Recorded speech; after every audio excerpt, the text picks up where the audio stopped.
পোস্ত তরকারি কেমন করে তোমরা তো সবাই জানো, তবুও আমি দেখাচ্ছি। আমার মা একরকমভাবে করতো, আমার শাশুড়ি আর দেখো এক হাতে করতে গিয়ে কড়াই একবার এদিকে যাচ্ছে ওদিকে যাচ্ছে। তো মার মুখে শুনেছি রান্না করতে গিয়ে কড়াই নড়লে নাকি শাশুড়ির কাছে কথা শুনতে হয়।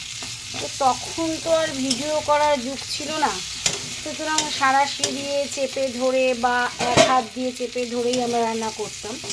কড়া কিন্তু ঘুরতোও না, শিলও কিন্তু নড়তো না, কিন্তু শাশুড়ির কথা শোনাতে কিন্তু বাদ যেত না।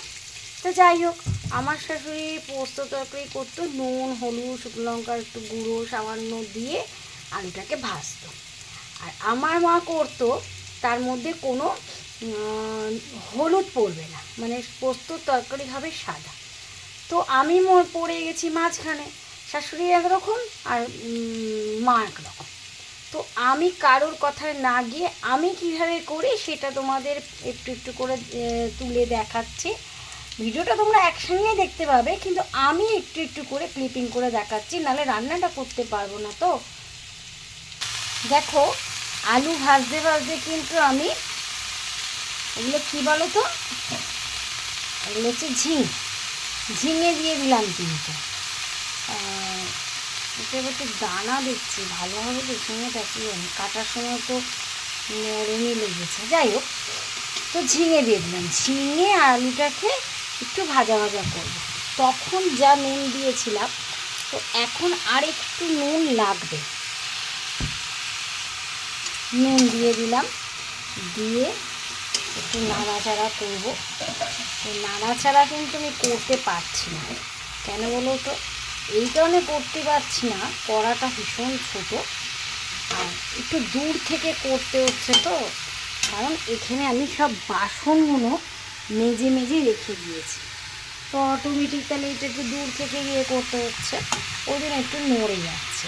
যাই হোক, তাহলে আমি একটু ভালো করে কষিয়ে নিই। ঝিঙের দিকে কিন্তু জল বেরোবে।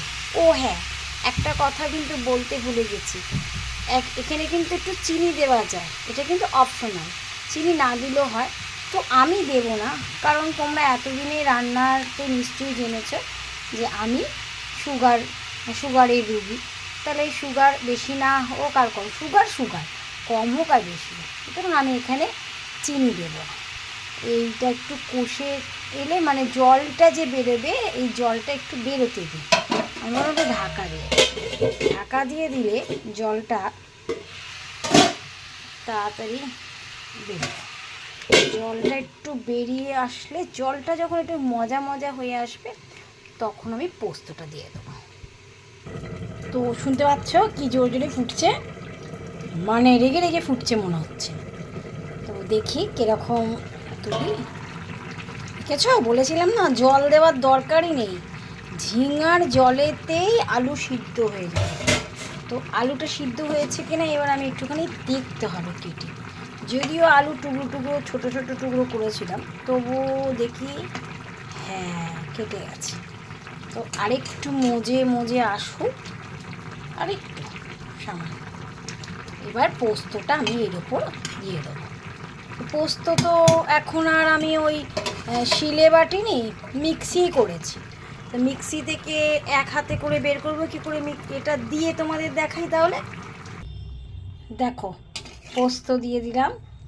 ও হ্যাঁ, আমি কিন্তু মিক্সিটা ধুয়ে সামান্য কিন্তু জল দিলাম, কারণ মিক্সির মধ্যে তো প্রচুর পোস্ত রয়েছে বাটা আর কি। তো পোস্ত তো প্রচুর দাম, যাই বলো গায়ে তো লাগেই। মিক্সিটা দিয়ে মানে পোস্তটা দেওয়ার পরে মিক্সিটা ধুয়ে একটু জল দিয়েছি বলে দেখেছো ফোঁটাটা কিন্তু বন্ধ হয়ে গেছে। তো ফোঁটাটা আবার চালু করে দিতে হবে, ওটা ঠিক করে নাড়িয়ে চাড়িয়ে দিই। তারপরে আমি ঢাকা দিয়ে একটু বড় করে একটু ফোটাবো। তো চলো দেখি ঢাকনাটা খুলে কেমন লাগছে। বাহ, হয়ে গেছে। তবে সবসময় জানবে একটা, যেরকম দেখায় সেরকম নয়, অত ক্যামেরা কোয়ালিটি ভালো বড় যারা রান্নার দেখায় তাদের ক্যামেরা কোয়ালিটি আলাদা, এডিটিং ব্যাপারটা আলাদা। তা বলে এই কালারটা খুব একটা খারাপ নয়, এটা কিন্তু লাইটের জন্য হচ্ছে। তো যেরম হয়ে গেছে দেখো, এই যে চাপলে যেটুকু বেরোচ্ছে এটুকু রাখতে হবে, না হলে তুমি ভাত দিয়ে খেতে পারবে না। আর নয়তো একদম মাখানো করে ফেলতে হবে।